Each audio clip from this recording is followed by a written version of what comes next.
Here are the 8 richest black families in St. Louis, and the way these fortunes got built is wilder than you'd guess.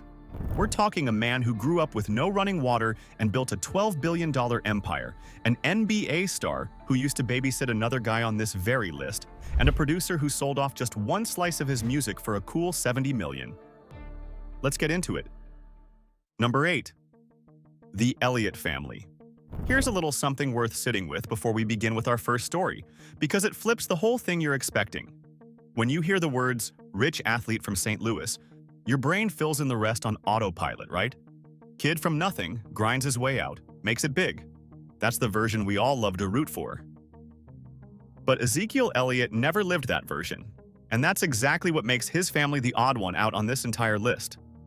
Zeke grew up in the old money suburbs of St. Louis County, the kind of neighborhood where the wealth was already sitting there long before he ever picked up a football. His parents weren't scraping by. They were college athletes with real careers of their own, and they sent him to John Burroughs, one of the most exclusive prep schools in the whole state, where the tuition alone runs north of $30,000 a year. So while almost everybody else you're about to meet was clawing their way up from the bottom, the Elliotts were already comfortably parked at the top, quietly compounding what they had. Zeke took that head start straight to the Dallas Cowboys, stacked up more than $70 million in career earnings, and today the family sits somewhere between $25 and $35 million in net worth. But the number was never really the point with them. The point is the network. See, a prep school in St. Louis buys you a lot more than an education. It buys you a Rolodex, and the Elliotts turned those blue-chip connections into real estate, private equity, and the kind of slow, boring generational money that never makes a headline and never seems to run out. They're basically the exception that proves the rule, because almost everyone else who cracked this list started with nothing close to that cushion. And our next man is the perfect example, because before the fame and the sold-out tours, he was sitting behind a desk telling people their insurance claims had been denied. Number 7. The Kyles family. Number 7 is the Kyles family, though you probably know him as Cedric the Entertainer. Now, picture the least funny job you can possibly imagine, and you're pretty much picturing what Cedric Kyles did for a living before any of this took off. He was a claims adjuster for State Farm right there in St. Louis, spending his days on the least glamorous side of other people's bad luck. But the man clearly had something the cubicle just couldn't hold on to, and on nights and weekends he was out chasing the stage, working out jokes and slowly figuring out his voice. And here's a question worth throwing at yourself for a second. How many people do you know who talk about their dream job, but never actually roll the dice on it? Cedric rolled the dice, and that gamble turned into one of the biggest comedy runs of an entire generation. He became a headliner on the legendary Original Kings of Comedy tour, the one Spike Lee spun into a hit movie. And just like that, the guy who used to shuffle paperwork was suddenly one of the most recognizable comedians in the country. Today, his family estate sits right around $25 million, built on stand-up, television, film, and his own production company called Bird and a Bear, which he runs with his longtime manager. He's got a 10,000 square foot compound out in Chatsworth, California, another place over in Studio City, and he still holds on to a home back in Missouri because St. Louis never really left him. In fact, here's a fun little thread most people miss. If you ever throw on Nelly's old albums, that's Cedric doing the comedy skits tucked in between the tracks. And that is not a random name to drop, because the man whose diamond-selling record Cedric was cracking jokes on happens to be coming up next.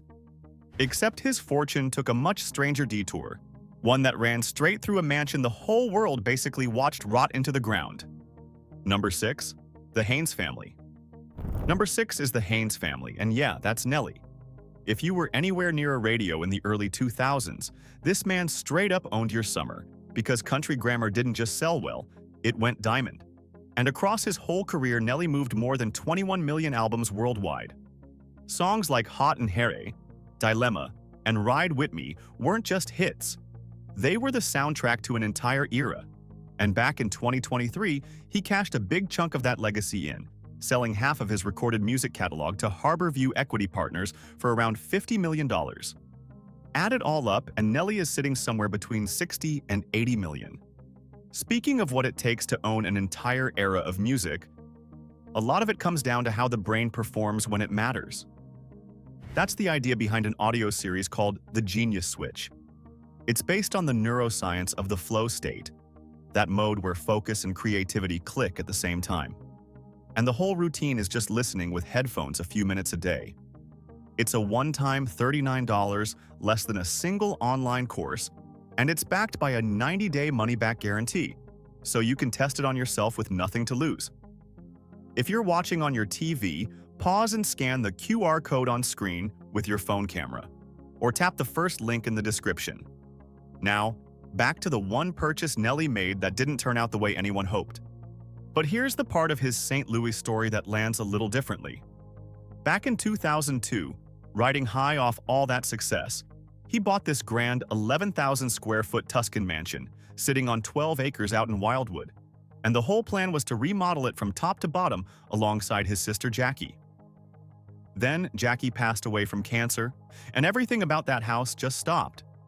The project got abandoned, the mansion sat there empty, and over the years it fell apart so badly that urban explorers started sneaking in just to film the ruins of what was supposed to be a dream home. A place he paid nearly $2 million for eventually got unloaded as a short sale for around $600,000. Sometimes the most expensive thing in a story isn't the price tag, it's what the house was supposed to mean. These days, Nelly is living a much lighter chapter out in Calabasas with his wife Ashanti, and the two of them welcomed a child together in 2024. The man's had his share of headlines and legal headaches over the years, but through all of it, the empire and that catalog just kept right on paying him. Now Nelly built his fortune the long way, one hit at a time, stretched out over more than a decade. Our next name pulled it off before he was even old enough to legally rent a car, and the person who bet everything on him was making an 8-hour drive every single weekend just to get him there. Number 5. The Wayne family. Number 5 is the Wayne family, though the world knows him as Metro Boomin. If you've heard a rap song in the last 10 years that rattled your ribcage, there's a very real chance this man built the beat sitting underneath it.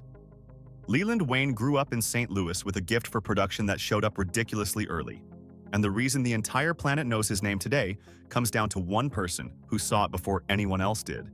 His mother, Leslie. She bought him his first laptop when he was still just a kid, and then she did something most parents would never in a million years sign up for. Every single weekend, she loaded him into the car and drove 8 hours from St. Louis all the way down to Atlanta, so he could work with real artists and chase a dream that came with zero guarantees attached.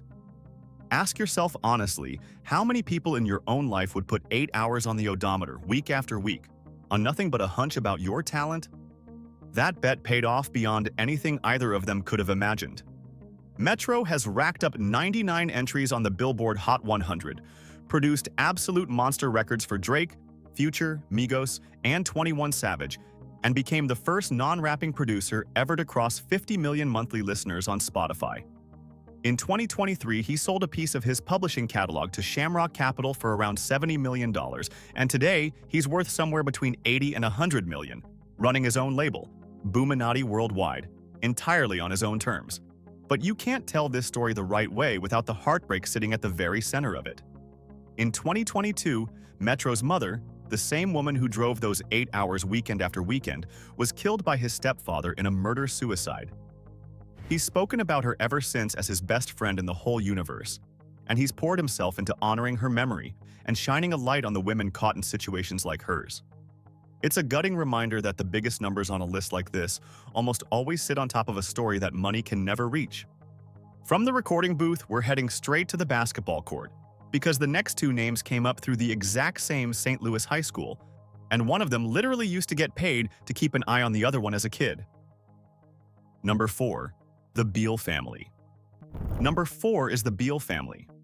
Bradley Beal was born and raised in St. Louis, went to Chaminade College Prep, and grew into one of the sharpest scorers in the entire NBA, with a net worth sitting right around $100 million. The contract that got him there is a genuine monster. A 5-year deal worth $251 million, paying him somewhere between $50 and $57 million a year at its peak, and his career earnings have already sailed past $117 million on salary alone, before you even start counting the Nike and Jordan brand money on top. But here's the detail that makes people do a full double take. Long before Bradley Beal was a max contract superstar, he was just a teenager in St. Louis babysitting a little kid from around the way. And that little kid grew all the way up to become a superstar too. Beal didn't only watch him either. He mentored him, taught him the game, and helped steer him toward the exact same life he was busy building for himself. Imagine babysitting a kid and then having to share a richest families list with him 20 years later. And what I really love about Beal is how completely unbothered he is by the flash that usually comes glued to this kind of money. He's flat out said that the jewelry and the cars get old, and instead of blowing it, he's spread his fortune across tech startups, venture funds, and family trusts, the boring stuff that quietly keeps you wealthy long after the spotlight moves on. He's also funneled serious cash back into St. Louis, bankrolling local AAU basketball programs that his own parents help run. So the man is rich, he's grounded, and he's a mentor, which is a rare 3-for-1. But that kid he used to babysit? He didn't just squeak onto this list too. He landed 3 whole spots higher than Beal, and he went and signed the single biggest contract in the entire history of his sport. Number 3, the Tatum family. Number 3 is the Tatum family, and yes, that babysat kid grew all the way up into Jason Tatum. He was raised in University City by his mom Brandy, who somehow finished her law degree while raising him as a single parent, which honestly tells you everything you need to know about where his drive comes from. Jason went from those St. Louis gyms straight to the Boston Celtics, and then straight into the record books. In 2024, he signed a 5-year extension worth $314 million, the largest contract in NBA history at the moment he put pen to paper. Forbes has his net worth climbing past $55 million and still rising fast, and that's stacked on top of deals with Nike, Jordan Brand, Gatorade, and Subway, plus his own men's care brand called Onside that you can grab right off the shelf at Target. But here's where Tatum gets genuinely interesting, because plenty of athletes get rich and simply buy more stuff. Jason looked at all that money and decided he wanted to buy his city a team. He jumped into a $200 million group bid to bring a WNBA expansion franchise all the way to St. Louis, teaming up with a couple of local billionaires and lining up St. Louis University's arena to host it. Also, the next wave of kids coming out of his hometown could have something real to dream toward. Think about that for a second. The city raised him, so now he's trying to build the city a stage. He's also rebuilt youth gyms across North St. Louis through his foundation, and sure, he enjoys the spoils too, with a Rolls-Royce Wraith and a beautifully restored classic Mustang parked in the garage. But Tatum is really only on the first chapter of his story, and his fortune is still being written in real time. Our next family already lived the entire arc from start to finish. They built a sprawling empire, watched a huge piece of it slip through their fingers, and somewhere along the way, one of them ended up getting crowned an actual king in Africa. Number 2. The Roberts Dynasty. Number 2 is the Roberts Dynasty, and these two brothers built something most people never even work up the nerve to attempt. Michael and Stephen Roberts came up in St. Louis and put together one of the most successful black-owned conglomerates the entire Midwest has ever seen. A 34-company operation spanning real estate, hotels, broadcasting, cell towers, and even aviation, worth around $460 million at its peak and employing well over 1,000 people. At their absolute height, the family's collective net worth brushed right up against a full billion. And they didn't come from money either, not even close. Michael literally sold African imports and dashikis to pay his own way through school before earning his law degree. And by the time he was 28, he'd become the youngest alderman in the history of St. Louis. A record his younger brother Stephen then turned around and broke just 2 years later. These two were builders and power players right from the jump. Now here's the thing about empires built this big and this leveraged. They really feel it when the ground shifts underneath them. And when the 2008 financial crisis came crashing through, their heavy real estate and hospitality holdings took a serious beating. There were bankruptcies, there were lawsuits, and there was a long, painful restructuring that shrank the family's fortune down to somewhere between $150 and $250 million. Still a massive number, just a long way down from that billion-dollar peak. But my favorite Roberts detail has absolutely nothing to do with a balance sheet. In 2019, Michael Roberts was actually enskinned as an economic king of Ada, over in Ghana, a genuine traditional honor recognizing everything he'd built. So the man went from selling dashikis on the streets of St. Louis to being crowned royalty in West Africa. You really cannot script a life like that. And yet, as big as the Roberts empire got, it doesn't even live in the same solar system as our number 1, Because this last man is worth more than every single family we've talked about tonight combined, many times over. And here's the real kicker. He started out with less than any of them. Number 1. The Stewart Dynasty. Number 1 is the Stewart Dynasty, and this is the point where the numbers just stop sounding real. David L. Stewart is worth somewhere between $11 and $12 billion, which doesn't just plant him at the top of this list, it makes him the wealthiest black family head in the entire country. But now rewind all the way back to where this man actually started, because the distance between the two ends of his life is almost hard to believe. David grew up in Clinton, Missouri, in a house with no indoor plumbing. As a kid, he churned butter, milked cows, and emptied chamber pots by hand, while his father worked as a mechanic, a janitor, and a trash collector, doing whatever it took to keep 8 children fed. Sit with that image for a moment, and then look at where he finished. Stewart is the founder and majority owner of Worldwide Technology, a systems integration giant that pulls in around $20 billion a year, employs more than 12,000 people across dozens of facilities worldwide, and quietly runs the cloud, cybersecurity, and AI backbone for some of the biggest corporations and government agencies on the planet. It is the largest black-owned business in all of America. And none of it came easy. In the early days, money got so tight that Stewart once stood there and watched his own car get repossessed right out of the company parking lot. And he just kept going, building the entire thing on a strict set of values he later wrote a whole book about. Today, the family lives on a sprawling estate in Ladue, the single most exclusive suburb St. Louis has to offer, and the next generation is already running with the baton. His son, David II, launched an entertainment company and scooped up a $17 million horse farm down in Florida, while his daughter, Kimberly, runs a media company that helped fund the Oscar-nominated film Manchester by the Sea.